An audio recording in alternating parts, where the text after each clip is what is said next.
Tá, vamos lá? A importância das obras ruins.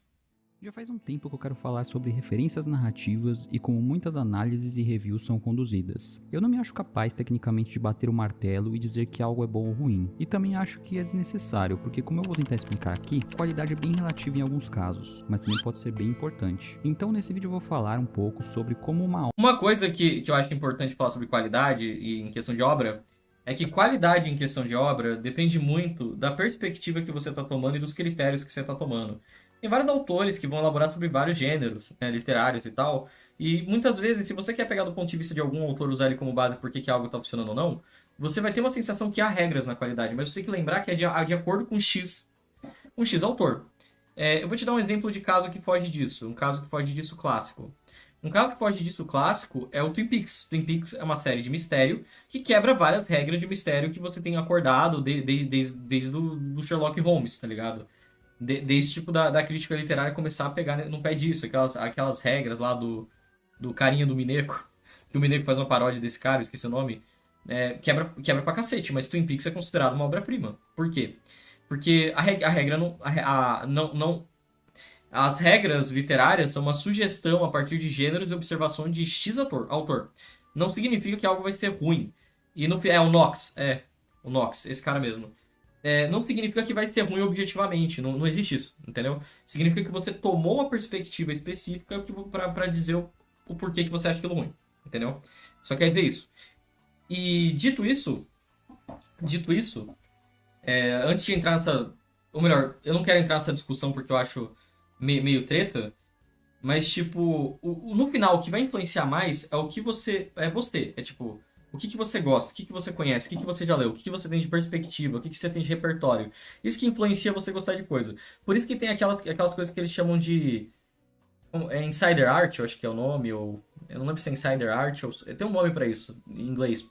Que é tipo arte que é feita pra nego que tá na área. Tipo, filme que só nego que trabalha com crítica e trabalha com cinema vai gostar e o público casual não vai gostar. Tem jogo que é feito pra designer, sabe? Que é tipo o jogo que o cara que entende de design de jogos, que faz crítica de jogos vai gostar, mas esse jogo não apela pro público geral, entendeu?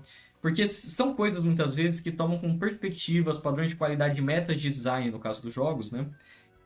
Coisas que são meio. Como que eu posso dizer? Meio esotéricas e meio fechadas dentro da galera que faz jogos ou critica jogos ou tá muito engajado no nicho, entendeu? E tem coisa que é feita pro público geral.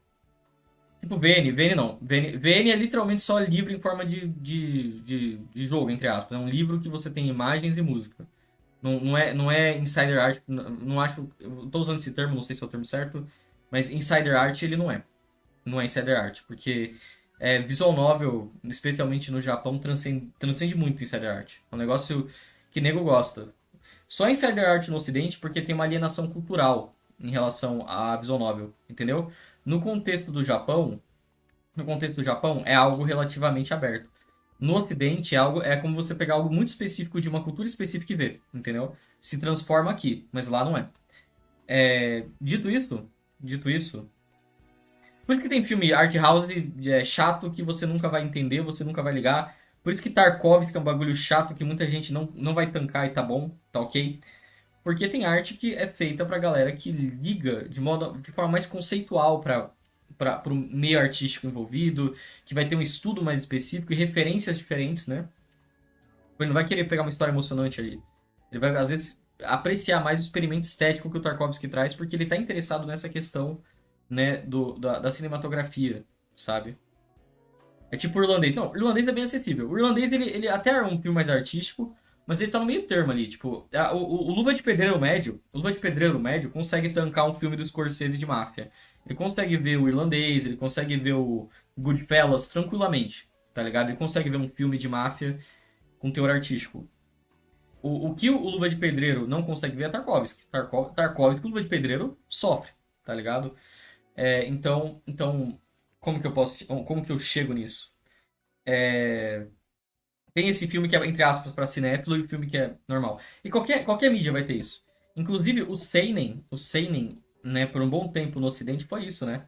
Eu lembro que na época, em 2013, 2014, nego gostava de Naruto, nego gostava dos Shonen lá, né? Jojo começou a popularizar, acho que mais pra 2016, 2017, assim, no Brasil pra valer.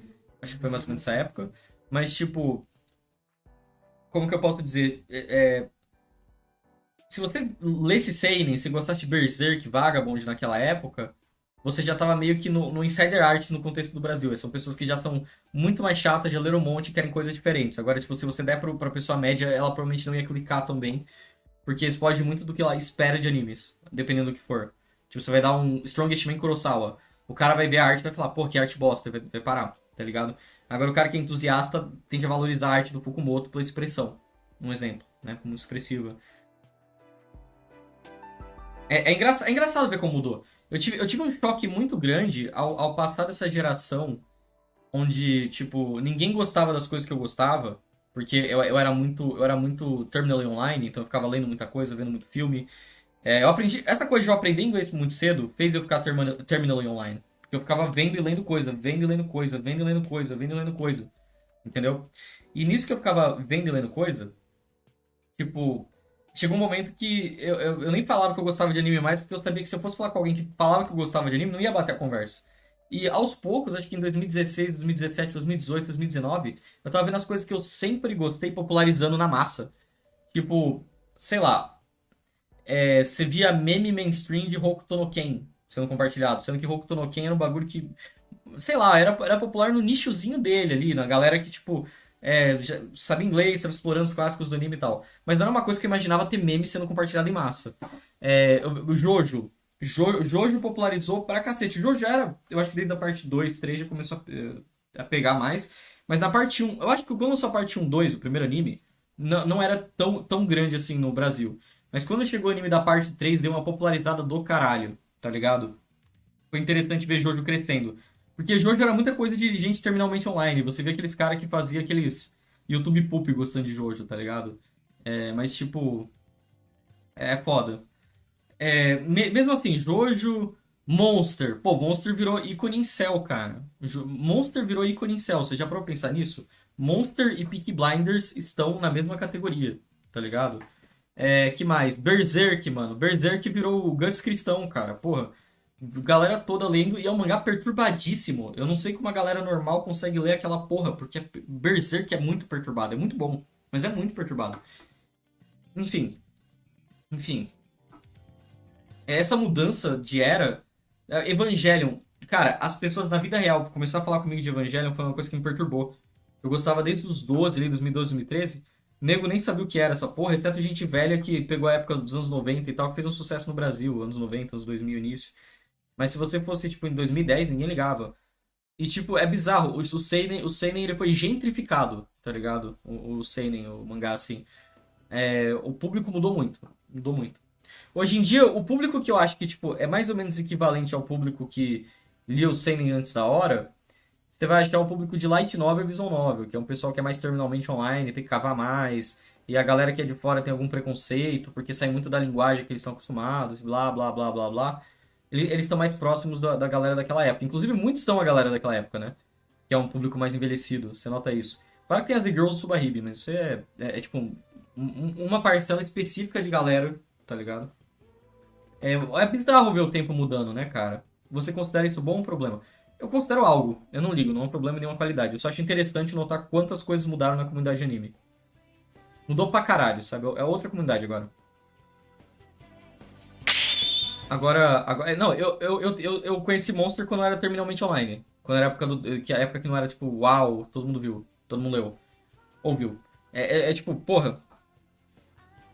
Acho que a pandemia ajudou a deixar a galera mais terminalmente online conhecendo umas coisas diferentes. Eu acho que contribuiu também. Acho que a pandemia deu uma. Eu acho que já tava rolando, né, em 2017, 2018, 2019, mas a catalisada fodida foi a pandemia. Catalisou. Tipo, um processo que ia acontecer naturalmente aconteceu de modo mais potente. Enfim, vamos ver o vídeo.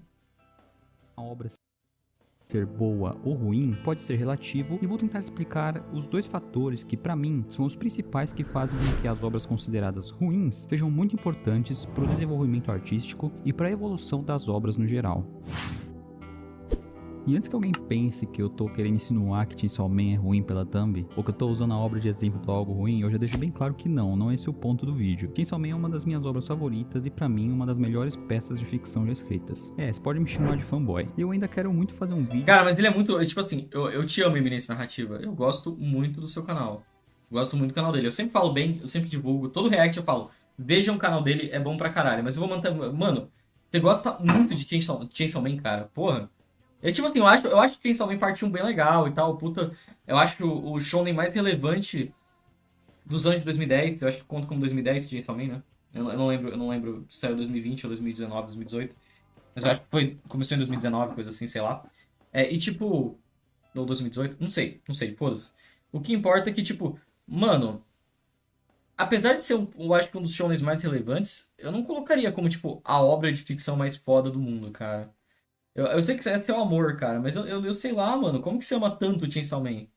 Eu não entendo, entende? Entende? Chainsaw Man não tá nem no top 3 do Fujimoto. Pior que eu li aquele lá, da mina lá que gostava, da Eri, Goodbye Eri. Eu prefiro Goodbye Eri que Chainsaw Man. E Goodbye Eri... Eita, porra, eu arrastei a cadeira aqui, ó. A cadeira faz barulho. Eu tô com aquelas cadeiras de bar aqui. Eu quero comprar uma cadeira normal aqui pra usar nessa porra.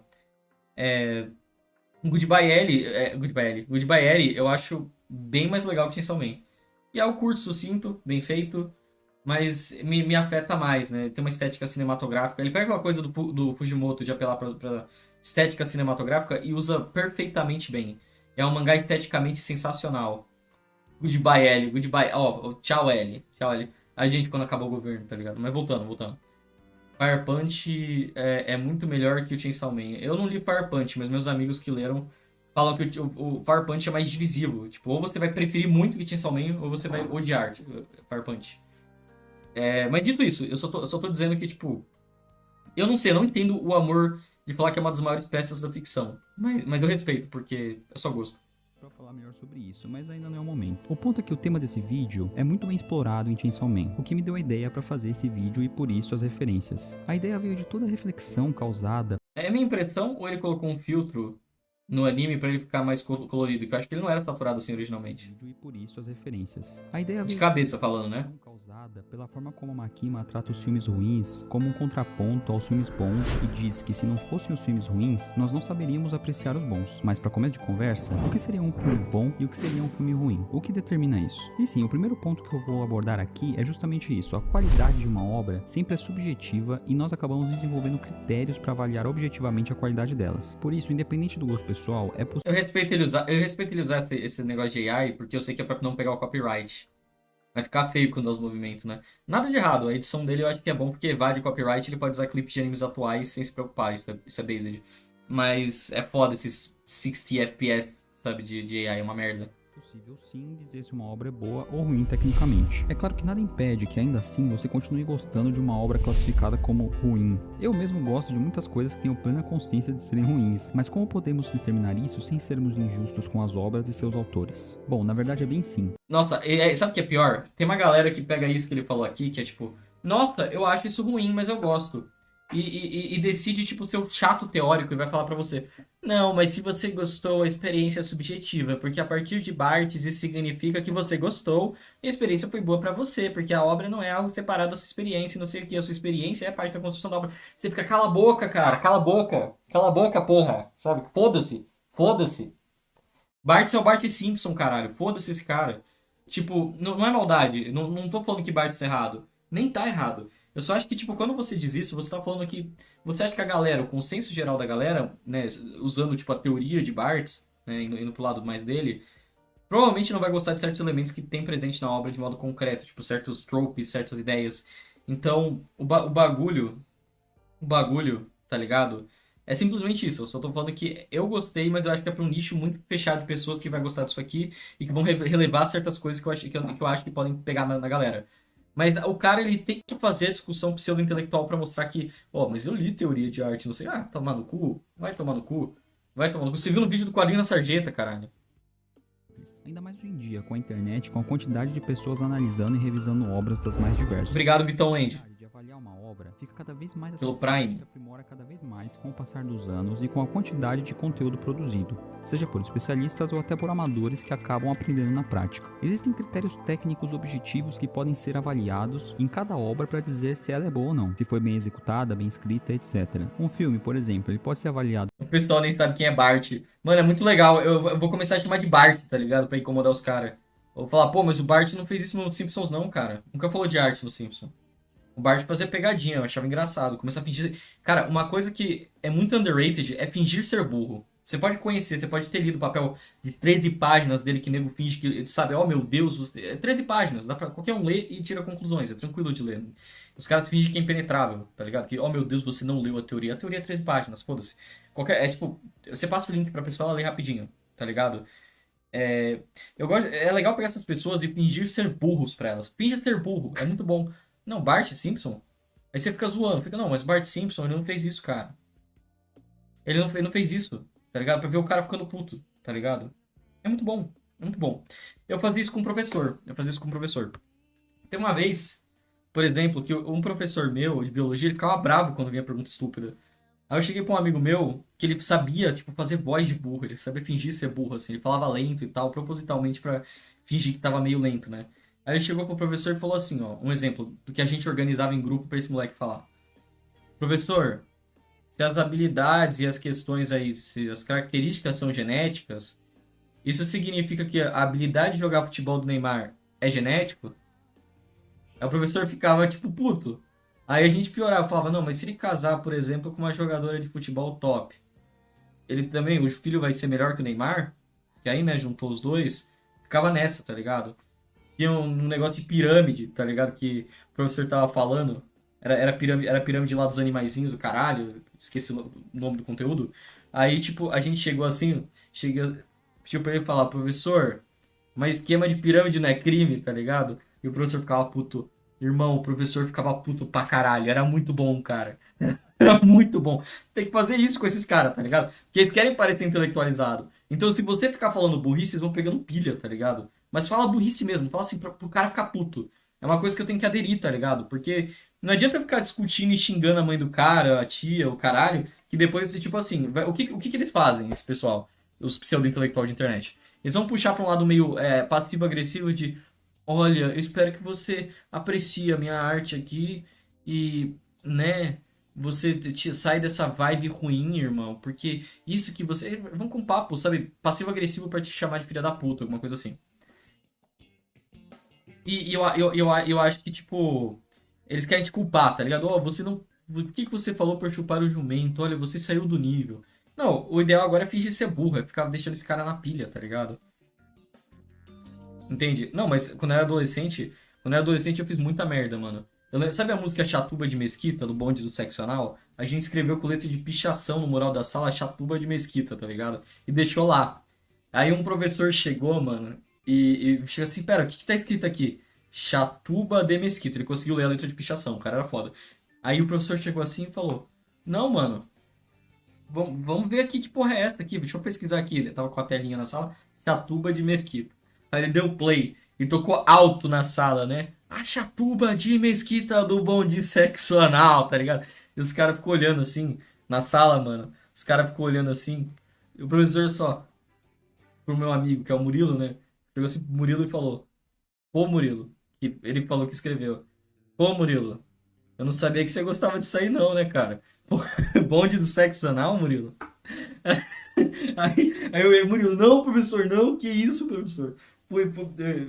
Essa é só piada, professor, que isso? Aí, tipo, ele quase deu suspensão no Murilo, no Pedro, que é os moleque que fez efetivamente. Só que aí o Pedro chegou assim e falou: ô, mas meu nome é Bruno. Ô, mas foi o Bruno que deu a ideia, tá ligado? Aí eu cheguei assim e falei, pô, eu dei ideia, vocês que fez, porra. Eu saí dessa por causa disso. Eu falei, eu só dei ideia, pô, eu só falei, caralho. Foi muito foda. Foi muito foda, irmão.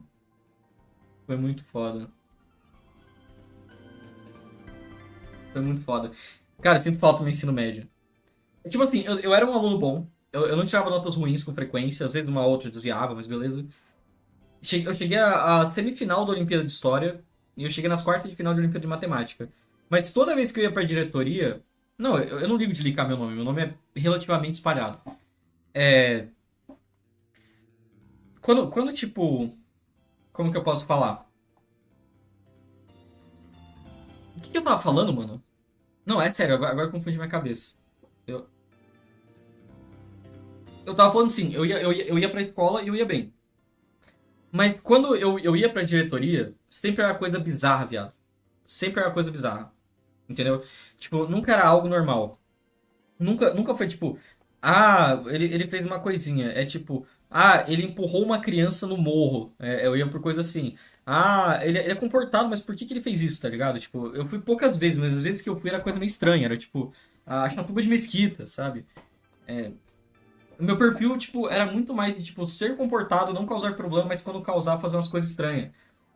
Teve uma vez que eu causei uma multidão na outra escola, uma multidão de pais protestar na frente da escola porque a biblioteca não era acessível para os alunos, só porque eu fiquei puto porque eu não podia ler os livros da biblioteca que eu gostava de ler. Eu ficava pensando, pô, tá cheio de livro lá e não dava para ninguém ler, porque eles faziam a galera ler, tipo, como coisa curricular, mas os livros que não eram curricular ficavam parados. Eu pensei, por que que não deixa a galera pegar emprestado e ler? É uma biblioteca parada, sabe? E aí eu falei isso, e aí eu fiquei revoltado, e minha avó falou com as outras mães, porque ela achou válido, a minha avó. E aí, tipo, porra, cara, virou um protesto. Virou um protesto. Tá, vamos dar play? Vamos dar play? Vamos dar play? Vamos dar play?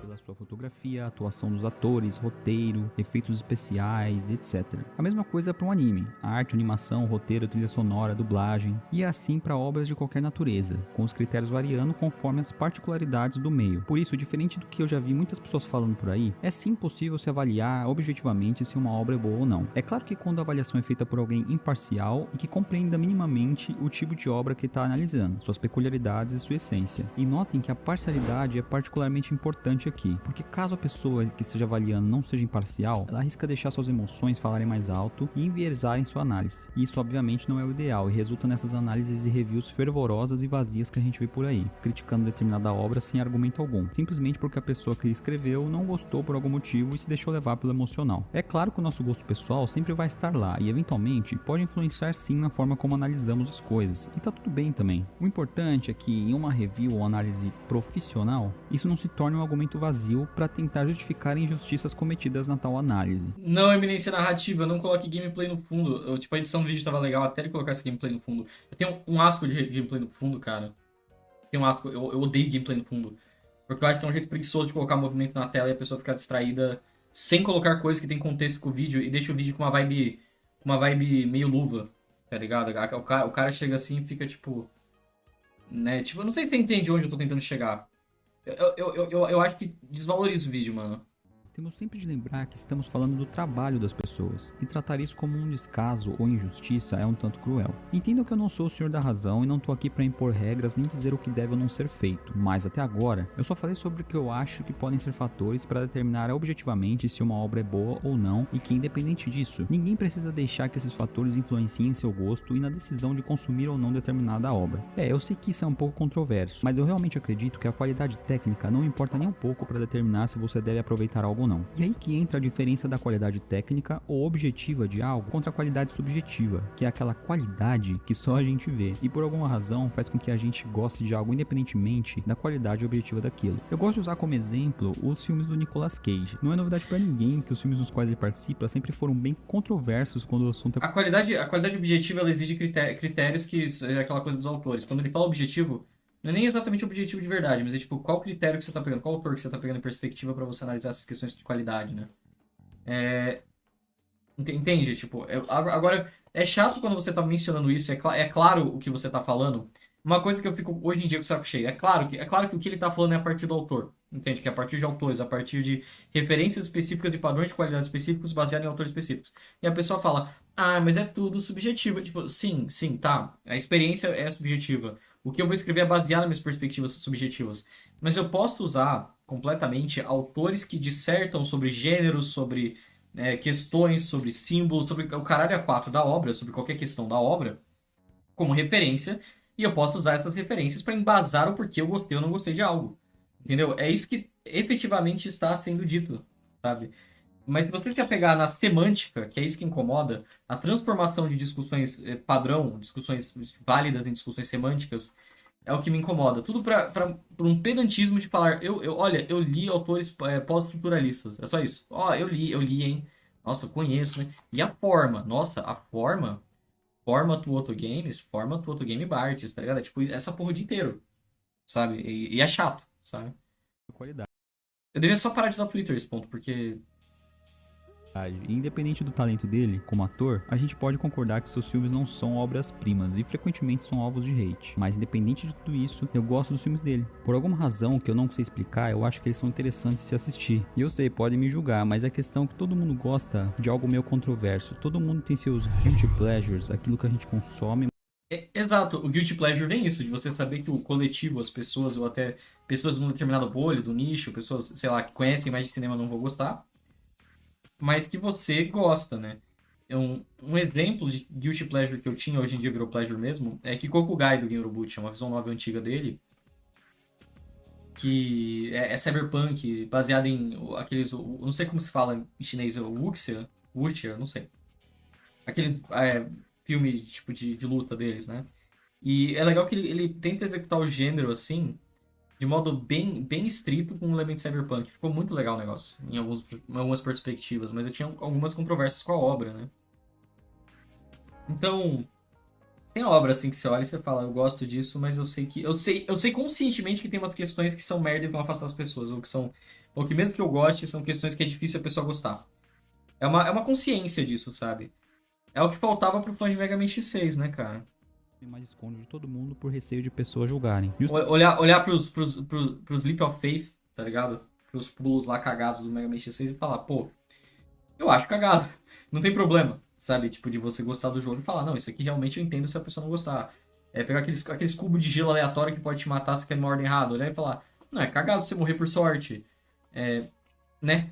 No fundo, aquilo não é nada demais tecnicamente. Ou simplesmente também porque a gente sabe que tem muita gente por aí que, apesar de pagarem de defensores da Guilty pleasure é um termo bobo. Eu não acho o termo totalmente válido. Eu acho que é um termo que deveria ser mais usado. Eu acho que o problema é que as pessoas estão sentindo pouca vergonha. Isso sim. Eu acho que é a falta de vergonha na cara. É isso que tem muito no momento. De chegar pra um negócio e você ter jogado e você ou visto e você saber que tem coisas que vão afastar as pessoas e no lugar disso você, tipo, simplesmente ignorar que isso vai incomodar as pessoas porque foda-se. Sem nem mesmo citar. Eu acho que tá ok você ignorar no texto, você falar, isso aqui não me incomodou. Mas eu acho muito arrogante você fingir que não existe ou que as pessoas não têm um motivo pra não gostar daquilo, entende? Não tô falando nem que você precisa citar isso no texto, no geral. Mas eu não gosto da prepotência de você achar que a pessoa que não gostou de algo que o consenso é ser ruim, tá errado, e falar que é só consenso, tipo, no sentido, tipo assim, ah, você não gosta porque esse é o consenso e você simplesmente não gosta do consenso. Não, às vezes eu não gosto porque o consenso tá dissertando coisas, tá ligado? O consenso está chegando em conclusões, né, que são completamente válidas. Entende onde eu tô tentando chegar? Está chegando em conclusões completamente válidas sobre o tópico, tá ligado? Tipo, que as pessoas concordam no geral porque é um elemento que incomoda o coletivo, a galera, o todo. E isso é completamente ok, entendeu? Quem diria que tem. É tipo, se você cagar no chão, a pessoa vê um tolete de merda, a pessoa sente repulsão natural à merda. Entende onde eu tô tentando chegar? Tem coisas, tem sensações, tem elementos que naturalmente vão afastar a maioria das pessoas. Sempre vai ter o Gustavo Sketch, vai ter o Gustavo Sketch passando merda na cara. Mas, tipo, tem gente que não vai querer. Ah, mas é objetivamente, é subjetivamente uma merda, não sei o quê. Cara, tá bom, é subjetivo. Existe o Gustavo Sketch. Ninguém está negando que o Gustavo Sketch gosta de comer merda. Ele falou, eu gosto de comer merda. Ele gosta. Carlinhos gosta de mijo. O cara, existe gente que vai gostar disso. Mas eu acho que a maioria das pessoas não vão apreciar certos elementos de algo. E tá ok. E tá ok. Tipo, qual que é o problema de admitir isso? Tem coisas que a maioria das pessoas vão ser afastadas e tem coisas que não tem problema eu chegar pra uma obra que eu gostei e falar que tem coisas que vão afastar um monte de gente e que eu posso não me importar, mas tá ali. Qual que é o problema? E é aí que vem a lógica pra falar Guilty Pleasure, de saber que tem coisa que vai afastar a galera. Tipo, eu tô perguntando na moral, qual que é o problema disso? Entendeu? Qual que é o problema disso? Tolerância são os principais a serem intolerantes. E o pior, com obras de ficção. É claro que essas pessoas não só podem, como vão nos julgar pelos nossos gostos em toda e qualquer oportunidade que tiverem. Então, para evitar o julgamento alheio, muitas vezes preferimos deixar escondidos aqueles gostos que nós não sentimos completamente à vontade para expor. Eu mesmo gosto também, por exemplo, de animes de romance. Os mais bobinhos e Eu defendo a aleatoriedade e justiça de Ascent Nocturne, porque eu sinto que é uma situação parecida com poker, de controle de probabilidade. Você pode ter má sorte? Você pode. Mas o jogo é baseado em controlar a probabilidade. Aprenda a controlar ela bem. Saca? Aprenda a controlar ela bem. Agora, tipo... Quando você pega um jogo tipo Mega Man X3, não tem controle nenhum da probabilidade, o jogo tá com um negócio que você aleatoriamente morre, é estúpido. Você não tem nem chance de reduzir a chance do risco de morrer. Entende? Jogos terem questões de... O problema não é jogo ter probabilidade, sabe? É tipo, o problema não é ter limite de aleatoriedade. O problema é o jogador não ter controle dessa aleatoriedade. Entendeu? Da agência do jogador não influenciar nisso. Eu acho que é isso que incomoda as pessoas, inclusive eu. O bagulho é só aleatório. Agora, se é um Nocturne, que você pode diminuir a velocidade, fazer não sei o que, você pode fazer 500 coisas pra você evitar o problema de ser destruído pelo inimigo, às vezes a culpa é tua, tá ligado? Não é tua sua. Às vezes a sorte também não tava do seu lado. Mas você tinha como evitar em algum nível. Em algum nível você tinha isso. Mahjong, poker, é essa a lógica.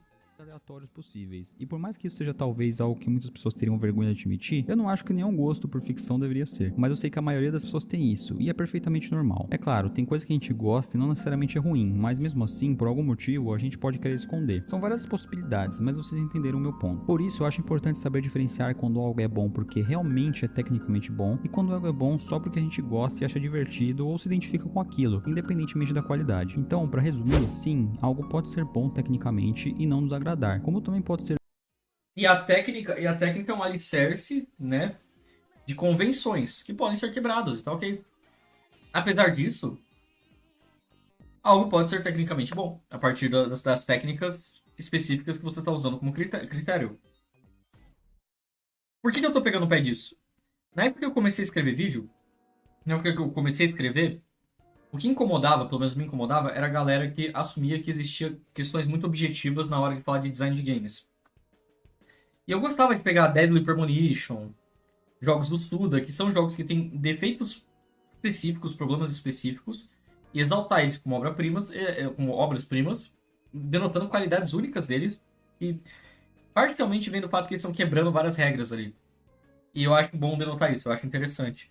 Mas eu acho que hoje a gente chegou numa etapa, a gente chegou numa etapa de discurso inverso, onde a galera tá começando a pegar coisas tipo DMC2, Megamente 6, Megamente 7, sei lá, umas coisas que são, tipo, honestamente, na maioria das pessoas que forem jogar, na maioria absoluta, tipo, 90% das pessoas que vão jogar vão simplesmente achar uma merda e querer, às vezes, ou inventar coisa onde claramente não tem muito, hiperinterpretação, ser pretencioso, sabe? Ser pretencioso com as coisas. Sabe, tipo, tentar se intelectualizar, passar imagem de intelectual com isso. Sabe? A gente chegou numa etapa inversa. Eu acho que o pessoal agora tá tendo. Eu acho bom lembrar que a técnica existe. Que apesar de tudo, a técnica existe hoje em dia. E que, apesar apesar de ser tudo subjetivo e tal, e blá blá blá, a técnica existe por um motivo, porque muitas vezes o que segue a técnica agrada a maioria das pessoas e tá ok. E honestamente, você vai fazer o texto do transgressor defendendo algo. Tipo, não fica surpreso se as pessoas tiverem reação ruim quando o seu texto não convencer ninguém. Porque as questões técnicas, que é o motivo que às vezes a pessoa não gosta, não foi adereçado, não foi discutido. Não, porque realmente texto envolve essa questão do convencimento. Você não tem como sair disso. Tipo, você até tem como, mas na maioria das vezes envolve um pouco. Sabe? Não surpreenda no momento que, tipo, o seu texto simplesmente não evocar nada na pessoa. A pessoa te acha louco. Especialmente quando você começa a falar coisas que estão muito fora do tópico. Tipo, o cara que começa a dissertar sobre a morte da Bezerra, sobre, sei lá, sobre Camões na review de Drakengard. Não surpreenda, não surpreenda. Tá ligado? Porque você meio que tá fazendo isso. Essa que é a realidade, você meio que tá pedindo isso. Você tá descartando 100% técnico. Você tá tirando os motivos que muitas pessoas não gostam, você tá ignorando a qualquer questão desse tipo e você tá focando na morte da bezerra pra justificar uma coisa que você gosta.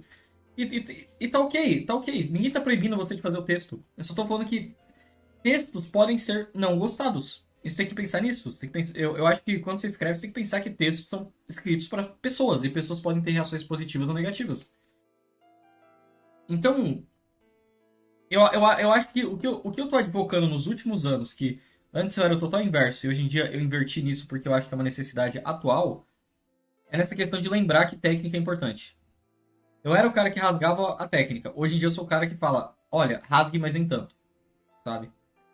E eu acho importante ter esse meio termo em algum nível. Eu acho que o caminho do meio é o caminho certo, de tipo, tenha conhecimento técnico, mas não se apegue a ele e não seja cego por ele ao ponto de você só ver isso aqui, sabe? Você só vê aqui pra baixo, né? Você só vê a técnica, técnica, técnica, e você não vê o horizonte da liberdade artística que pode trazer opções legais por sair do livro de técnicas, de convenções, né? De um determinado meio de arte. Em suma, a minha conclusão atual é que regras podem ser quebradas, mas regras não existem por acaso. Simplesmente isso.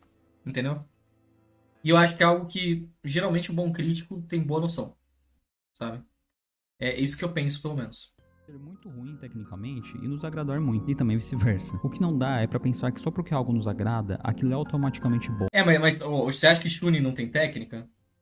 Você acha que Shuni não tem técnica? Pô, Shuni tá lendo Fate Stay Night em japonês hoje. Que negócio bem redigido. A prosa é muito boa. Em japonês. Eu sei que é claramente intraduzível. Todo respeito. É claramente intraduzível. Tem uma parte, por exemplo, que a Tosakari. É que eu me lembre, a Tosakarin, né? A menina lá que é maga. Maga dos games e tal. Ela começa a falar sobre o fardo dela de ser maga. E ela escreve, tipo assim. O kanji de Mahoto. Como mesmo? Eu acho que era. Mahoutsu Tsukai ou Mahou Jutsushi, não lembro. Ela coloca um desses dois, que eu acho que o Mahou Tsukai é só o cara que usa Mahou. E aí, meu Deus, eu vou começar a falar coisa de japonês, tá? De Lord Fate, não importa. Eu acho que é. Ela coloca, tipo assim, os kanjis de mago, sabe? E em cima, o jeito que você tem que ler é o Atashi, eu. E aí, tipo, é como se ela colocasse a função dela de mago acima da individualidade dela. E é uma introdução de personagem muito foda. O que é o fato que você escreve o nome dela como mago, quando ela tá escrevendo, mas o jeito que ela falou o pensamento foi eu. Tipo, ela sobrepõe a função dela acima dela. E isso tipo, foi uma boa descrição do personagem, porque ela tem todo um trauma. Que o pai dela, a última vez que o pai dela viu, ela falou sobre essa questão dela virar um mago, dela ter que treinar e o caralho. E isso pilhou a cabeça dela. Isso pirou. É tipo, a razão dela de viver é a função, né? E ela se reduz a isso. A Arin. Então, tipo, a prosa vocalista é muito foda. E o texto mesmo, o texto, as palavras que o Naso usa, é umas palavras filha da puta, mas são palavras muito legais. Ele descreve a Saber na primeira aparição da Saber, ela pergunta, tipo, se o Shiro é o mestre dela. O jeito que ele descreve é a diferença de Majutsu e Mahou, é isso mesmo. O jeito que ele descreve a Saber é um negócio, gente, de qualidade, assim, absurda. Você fica chocado com o texto. Você fica tipo, meu Deus do céu. A menina é tipo uma deusa grega, tá ligado? Na cabeça dele. Ele descreve que a armadura uma vez, a armadura, tipo, surrada dela de batalha não era a mesma coisa que o barulho evocado pela armadura dela tendo impacto. E por causa da beleza dela, o impacto que dava na armadura, no lugar de soltar um som de ferro puro, se transformava em som de sinos. Cara, vai se fuder, tá ligado? Naso é bom pra caralho. Eu tô lendo Fate Stay Night em japonês, o Naso é bom pra caralho. É surreal o quanto esse cara escreve bem. É surreal o quanto esse cara escreve bem. Com todo respeito. Mas isso em japonês. Se você tá jogando em inglês, você tomou scan. Eu tô falando sério. Eu li Tsukihime em japonês. Tsukihime em japonês não tem essa prosa. Não tem. Melhor, em inglês. Eu li Tsukihime em inglês. Tsukihime em inglês não tem essa prosa. Tsukihime, se Fate Stay Night em japonês é isso, e eu li o começo do Fate Stay Night em inglês antes, e não me evocava isso aqui, eu tô chocado o quanto você perde. Tô chocado quando você perde por ler Fate Stay Night em inglês. Porra. Bom, ou porque algo não nos agrada, aquilo é tecnicamente ruim. É preciso separar as coisas com... Intraduzível. Eu sei que isso pode ser difícil, ainda mais... Foda-se. Mas se você quer falar mal de alguma obra e não tem argumentos pra demonstrar a falta de qualidade técnica, deixe bem claro que você só não gosta pelo seu gosto. Eu só li o Tsukihime original. E ninguém é obrigado a gostar de nada só porque aquilo é considerado um clássico, uma obra-prima tecnicamente falando, ou só porque está em alta. E o contrário também é verdade. Quer falar bem de algo? Ótimo, eu adoro falar bem das coisas que me agradam. Mas se não tiver argumentos para demonstrar a qualidade técnica, deixe bem claro que aquilo só te agrada porque você gosta. Simples assim. Enfim, tudo isso esclarecido, agora eu vou falar sobre o primeiro motivo pelo qual as obras tecnicamente ruins são importantes: o contraste. Ninguém precisa e nem deveria puxar o tapete do amiguinho para crescer na vida, mas no caso das obras de ficção, isso é totalmente válido. Não tô dizendo que a gente tem de sabotar certas obras para enaltecer outras, não, mas... Não, eu concordo. Você vê que Move Love, a visual novel Move Love, ela foi escrita porque o autor de Move Love, ele viu Evangelion, ele gostou de Evangelion, mas ele sentiu que Evangelion não passava uma mensagem muito positiva para os jovens dessa geração, e sentia que os jovens dessa geração, eles precisavam ouvir uma mensagem mais otimista sobre conseguir lutar pelo que eles acreditam, igual lá, no lugar de ter essa perspectiva mais deprimente do Evangelion. E a partir dessa ideia, dessa crítica que ele teve a Evangelion, não exatamente a obra, ele acha Evangelion bem executado, mas sim ao fato que Evangelion não é uma influência tão boa para os jovens na cabeça dele. Ele quis meio que fazer o próprio Evangelion, que é o Move Love, entendeu? E Move Love é totalmente diferente de Evangelion, aliás. Mas é muito bom, e nasce disso, nasce dessa diálogo que você tem com outra obra que você talvez não tenha gostado de alguma coisa, sabe? Move Love é uma puta obra-prima, e eu gosto dos dois, mas tipo, você entende essa relação legal que tem? É muito legal, muito legal. Mas isso acaba acontecendo naturalmente. É natural não só para obras de ficção. Move Love é inspirado em mais coisas também, né? É inspirado em Full Metal Jacket do Kubrick, é inspirado em Predador, é inspirado... Tem vários arcos também, né? Move Love é muito longo. Mas, tipo... Ele pega muitos filmes clássicos, assim, Starship Troopers e tal, faz uma salada com o Evangelion, com coisa, mas o Cole que falou em uma entrevista uma vez que o Evangelion motivou nesse sentido.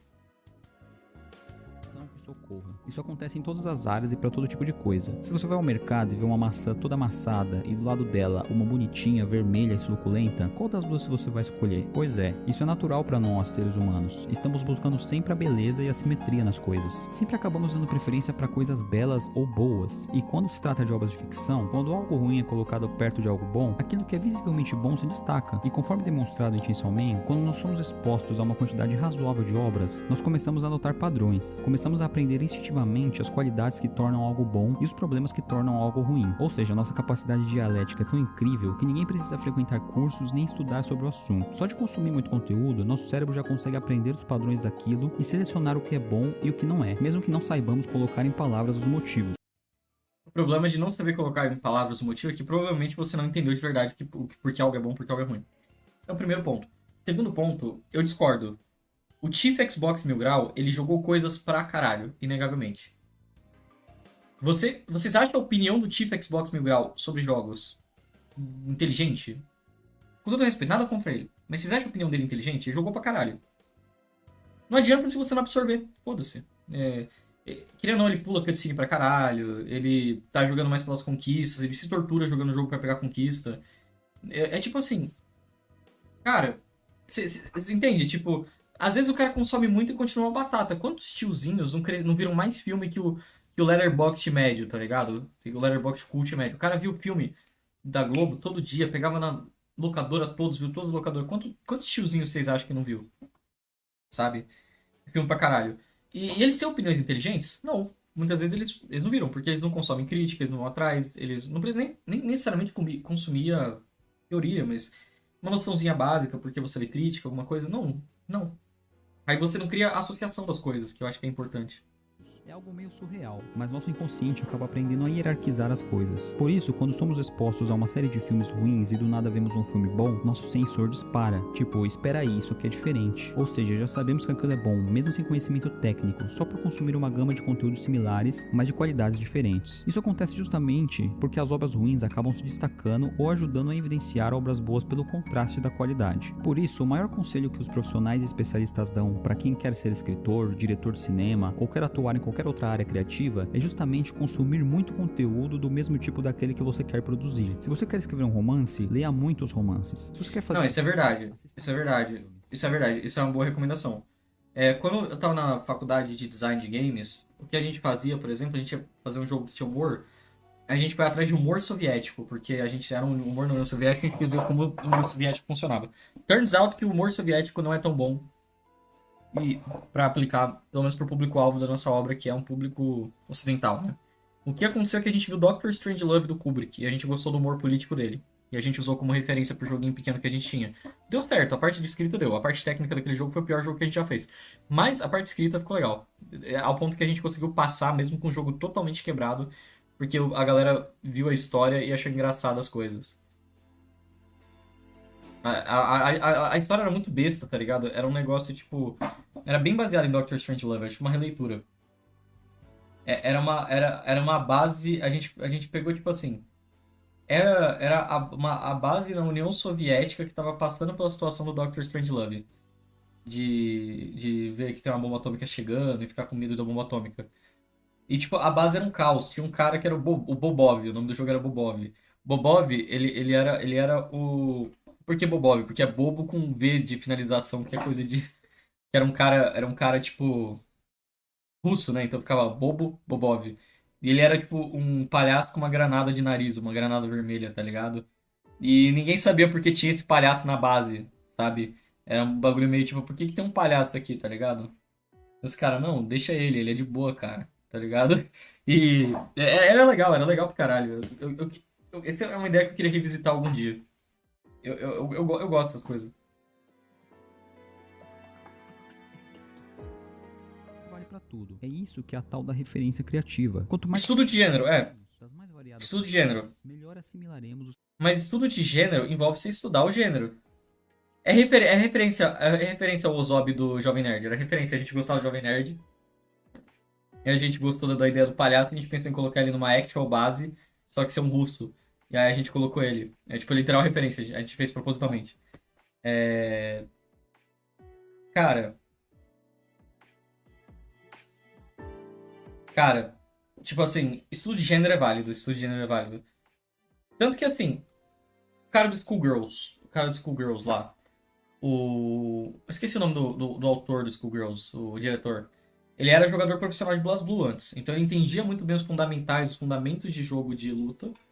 E aí, quando ele foi fazer Schoolgirls, ele acertou. Entendeu? Estudo de gênero é válido, mas tem que estudar o gênero. Não é tipo, eu vi 300 filmes. Se você vê com a cabeça desligada, você não importa nada. Tem que parar pra ver o que tornou interessante. Escreve uma resenhinha e tal. Já pensou em escrever um livro? Eu não acho que minha prosa é boa o suficiente pra escrever um livro. Eu não acho que eu sou bom em prosa. E eu acho que eu cairia em muitos problemas prosaicos que eu não quero entrar.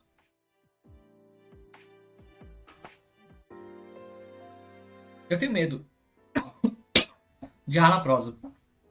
Agora, tipo, conceitualmente, eu até sinto que eu consigo conduzir a coisa bem, estruturalmente, essas coisas. Mas agora, a prosa eu tenho medo de errar.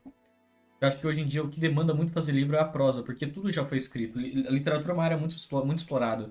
Já tem, tipo, James Joyce do teu lado, tá ligado? É foda. os padrões daquela mídia para então criar algo bom adicionando a nossa essência ou o nosso toque. Só não esqueçam da prática, porque para quem quer escrever ou criar algo, é importante estar sempre criando mais do que consumindo. E esse é justamente o segundo e para mim principal motivo.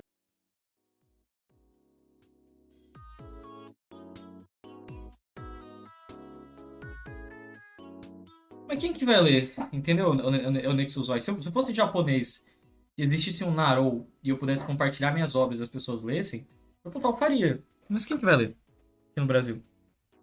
Sabe? Ninguém lê. O brasileiro não gosta nem de ler, cara. Com todo respeito. O brasileiro não gosta de ler. No Japão você tem tipo um site que nego posta coisa grátis, galera lê grátis, elogia grátis e vira anime. Que nego não lê, cara. Não funciona, sabe? Motivo pelo qual as obras ruins são importantes. Ter uma referência, um termômetro. Nesse ponto, as obras ruins e as obras boas são igualmente importantes simplesmente porque não podemos nivelar só por baixo, como também não podemos nivelar só por cima. Precisamos ter um termômetro, uma régua ampla e com uma variedade boa de obras das mais diversas qualidades e categorias. Isso facilita não só na análise e na produção de coisas cada vez melhores, mas também nos ajuda a identificar as características que fazem com que algo seja bom ou ruim, e além disso, ajuda a produzirmos obras melhores ou simplesmente a avaliarmos de forma mais justa e imparcial as que consumimos. Obras ruins e boas acabam criando um contraste entre si, o que ajuda a evidenciar quando algo é péssimo ou excelente, eminente. E além disso, quanto mais obras consumimos, mais referências temos não só para avaliá-las, mas para criar as nossas próprias. Se consumirmos muitas obras ruins, teremos muita referência do que é ruim, da mesma forma que se consumirmos muitas obras boas, teremos muitas referências do que é bom. Na minha opinião, as duas são igualmente importantes. Eu concordo com isso, eu concordo com isso. Oi. 996 mandou R$2. Obrigado, Afrolua. É nóis. Meus amigos, nós não vamos te dar copyright. Eu não entendi o que você quis do copyright, a gente vê depois. Eu vou falar uma coisa, isso aqui é muito verdade. Tipo, eu joguei muita coisa ruim. Joguei muita coisa ruim. Eu sinto que isso me ajudou muito a escrever. Porque eu sei onde um gênero dá errado, entende? Eu sei quando, tipo, por percepção, sensação e ter consumido bastante coisa, ter visto bastante análise e tal, no geral, tipo, eu consigo explicar bem às vezes o porquê eu não gostei de uma coisa. Ou entender qual dinâmica que fez aquilo não funcionar na minha cabeça. Ou durante a gameplay. Então. E jogos bons também tem problemas. Você pode absorver os problemas deles também. Sabe? Isso é uma coisa que me importa muito. Isso é uma coisa que me importa muito. Sabe, você ter a perspectiva completa. Eu acho que é por isso que me ofende um pouco quando o nego fica com essa coisa do DMC2, de DMC2 bom. Eu acho que o cerne é um pouco isso. O cara parece que ele teve uma atitude muito arrogante perante a mídia. Ele pegou um gênero, né, um gênero, que é um gênero com muito alicerce histórico, que é o hack and slash, sabe? E no lugar de, tipo, ter essa perspectiva de, tipo, entender o gênero, entender as coisas e... Não tô falando de se basear as opiniões dos outros. Você jogando no DMC1 e chegando no 2, você automaticamente nota o que mudou. Tá ligado? Você sente o que mudou. No lugar de você tentar, sabe, raciocinar por que mudou isso aqui, por que não tá sentindo do mesmo jeito, por que a dificuldade ficou tão fácil. E mesmo que você tenha gostado porque você ficou fácil, você elabora sobre isso bem, sabe? Você preferiu criar umas coisas que, sei lá, umas interpretações de... Entende? Tipo, nada a ver e... é porque é estética e tal. Eu não sei, cara. Sabe, eu acho que tem uma análise de DMC2 que eu não gosto, mas eu acho que ela fez um ponto válido do Thor High Hills. Eu gosto do Thor High... O Thor High Hills eu gosto, eu não gosto da análise dele do DMC2, que eu sinto que entra muito naquela coisa meio auto-indulgente da pessoa não querer interagir com a obra e entender as dinâmicas do porquê que ela não funcionou com a galera, ou funcionou com ele e não com a galera, ou entender por que ele se difere tanto. Sempre falta um pouco disso, né? Apesar de ser um puta vídeo bom. É eu que sou chato com isso, porque DMC2 é um jogo que eu odeio a nível xiita, né? Mas, tipo... Que DMC2 às vezes agrada a galera por ser fácil, entendeu? Tipo, eu não gosto de hack and slash, pra mim é fácil. Coloca isso no seu texto, pô. É de humildade extrema. Sei lá. Eu não sei se vocês entendem onde eu tô tentando chegar com isso. Mas essa questão de você tentar entender a história, de você tentar entender a evolução das mecânicas, de você tentar entender as metas de design a partir da sua experiência, eu acho elas interessantes para você conseguir expandir seus horizontes. E entender, às vezes, de forma mais técnica, né? Não apenas de forma sensorial que você teve ali. Entendeu? E eu acho pobre. Eu acho pobre. Eu acho um negócio muito pobre.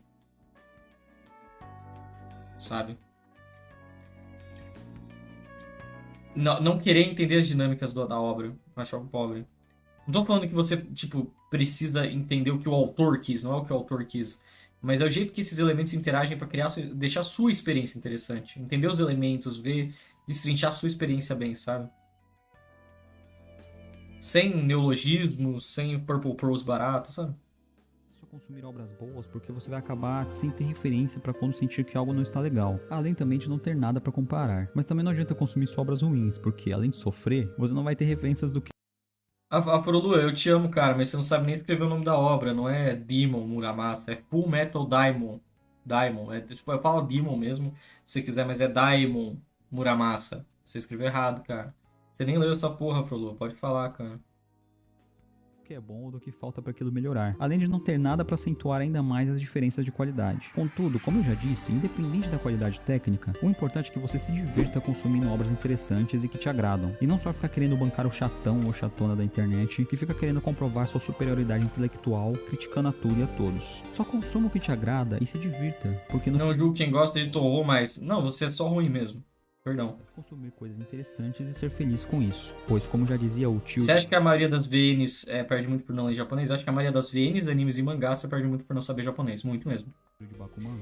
Bot é tipo um saco de piadas com japonês que você não vai entender às vezes. E o anime, mesmo sem entender elas, o Bot ainda é bem legal. Mas você vai perder muita coisa. Tem muito foreshadowing, coisa pequena de kanji que às vezes se relaciona à história, sabe, nome de personagem e tal. Nossa, tem muita coisa. É bem legal. A única coisa que realmente importa para uma obra de ficção é ser interessante. Então, se aquilo é interessante para você, se aquilo te chama atenção, te agrada ou te toca de alguma forma, aproveite e seja feliz. Consuma e faz... Eu assisto só em fansub, eu tô errado? Não, mano. Não tem nada de errado nisso. Porra. É que, tipo assim, japonês é um mártir. É um mártir, não. É um martírio. Japonês é um martírio. Tá ligado? Eu não espero que... Cara, nego pergunta, ai, como que aprende japonês? Não sei o quê. Eu sei que você não vai nem tentar. Eu sei que, mesmo se você tentar, eu sei que você vai dropar na primeira semana. É um saco. É um saco. Aprender japonês é uma bosta, é um saco, não é divertido. Você vai ficar muito tempo batendo contra a parede pra você começar a conseguir ler alguma coisa. Começar. E você não vai ler bem, por anos, sabe? E é meio que isso, sabe? Mas vale a pena depois, se você realmente gosta dessas merdas? Até vale, cara. Só assim conseguiremos expressar... Mas é tempo. Experiências de vida que eu perdi... relações na vida que eu não avancei, que eu não fui pra frente, tempo que eu não gasto com a minha namorada, tempo que eu não gasto com meus amigos, tempo que eu não gasto focando no meu estudo do direito, tempo que eu não gasto jogando joguinhos e fazendo videozinhos, dedicando mais no canal. E claro que melhora a qualidade do conteúdo do canal, porque eu consigo ter acesso a mais coisas legais que ajudam eu a embasar, né? Vídeo de Azumanga mesmo é a primeira vez na internet ocidental que é dito que é fake news o bagulho do Azuma não ter gostado da adaptação de Azumanga, tá ligado? É um exemplo, tipo, uma informação que só tem no meu vídeo, porque eu pesquisei em japonês. E eu achei na Wikipédia lá de japonês, eu fiquei, caralho, isso é uma informação que na internet ocidental não tem. E melhora a qualidade do conteúdo. Mas, tipo, eu podia estar fazendo mais vídeos em massa, sabe? Mas não, tem que ler pelo menos umas 2, 3 horinhas de Fate. Então, tipo... Cara, se você realmente quer aprender japonês, saiba que é um cu. Tô sendo bem honesto. Saiba que não é fácil, vai te torturar. E é isso aí. E ainda temos a chance de descobrir coisas novas. Muito obrigado por assistir, e se você gostou desse vídeo, considere virar membro para continuar ajudando o projeto do canal, e assiste esse outro vídeo aqui que muito provavelmente você vai gostar também. Esse vídeo foi interessante. Tem coisas que eu discordo, eu apontei quando eu discordei, mas acho que as discussões que esse vídeo levanta são interessantes. O vídeo tem muita coisa boa e tem muita coisa que você pode ouvir se você quiser aprender a escrever, né? Eu tive aula dessas coisas na faculdade, né? Por isso que eu tô até falando de modo mais pessoal. Dá um segundo, gente. Essa cadeira aqui tá uma merda. Pelo amor de Deus, cara. Vai quebrar essa cadeira aqui uma hora. Porra. Mas voltando aqui, ó. A resenha. Se inscreva aí no Eminência Narrativa. É um canal da hora. É um canal legal. A única coisa que eu discordo dele é o quanto ele gosta de Chainsaw Man. Mas até aí todo mundo tá permitido a estar errado alguma vez na vida, né? Todo mundo erra. Erra humano. Jesus perdoa. Mas tá ótimo. Tá ótimo. O vídeo em si é muito bom.